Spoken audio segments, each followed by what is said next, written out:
Assalamualaikum warahmatullahi wabarakatuh. Kami dari kelompok 1 mata kuliah auditing 2 dengan materi audit piutang beranggotakan Salma Ramadanti 1901071006, Nur Ilmi 1901071028, Pratiwi Rahmi Juta 1901072001, dan Afnida Mega 1901072010. Pemeriksaan piutang, sifat dan contoh piutang dibagi menjadi dua. Yang pertama, piutang usaha, yakni piutang yang berasal dari penjualan barang dagangan atau jasa secara kredit. Kedua, piutang lain-lain adalah piutang yang timbul dari transaksi di luar kegiatan usaha normal perusahaan.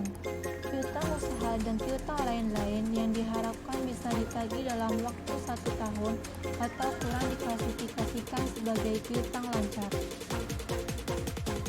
Apa saja contoh rekening yang dapat digolongkan sebagai piutang? Pertama, piutang usaha. 2. Wesel tagih. 3. Piutang pegawai. 4. Piutang bunga. 5. Uang muka. 6. Uang jaminan. 7. Piutang lain-lain. 8. Penyisihan piutang tak tertagih.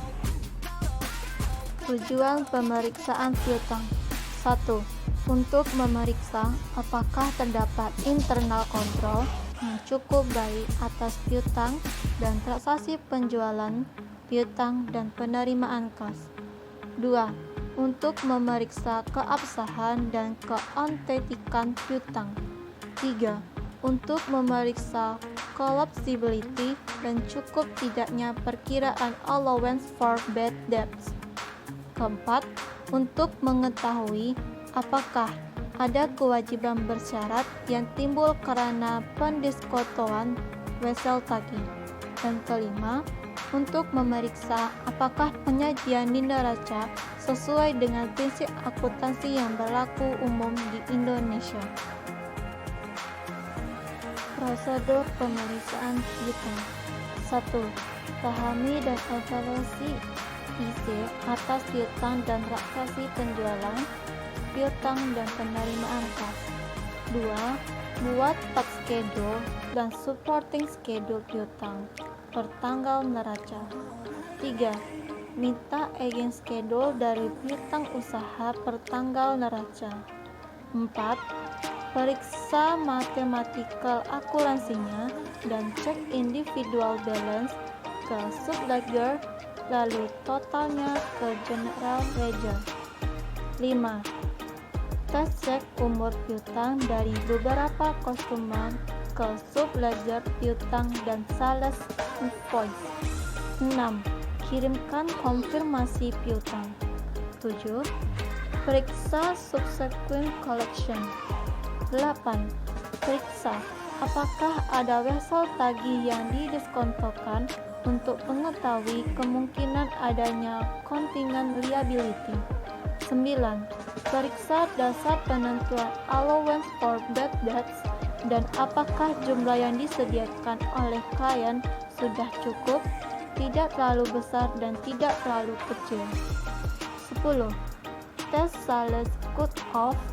Periksa apakah barang yang dijual melalui invoice sebelum tanggal neraca sudah dikirim per tanggal neraca, dan periksa apakah ada faktur penjualan dari tahun yang diperiksa yang dibatalkan dalam periode berikutnya. 11. Periksa notulen rapat, surat perjanjian, jawaban konfirmasi bank, dan correspondence file untuk mengetahui apakah ada piutang yang dijadikan sebagai jaminan. 12. Periksa apakah penyajian piutang di neraca dilakukan sesuai dengan tabung. 13. Tarik kesimpulan mengenai kewajaran saldo piutang yang diperiksa. Baiklah, sekian dari kami dari tim penyaji. Apabila ada kesalahan kami mohon maaf. Sebelumnya kami ucapkan terima kasih kepada kawan-kawan semua telah berkenan untuk menonton video kami. kami ucapkan dengan wabillahi taufiq wal hidayah. Assalamualaikum warahmatullahi wabarakatuh.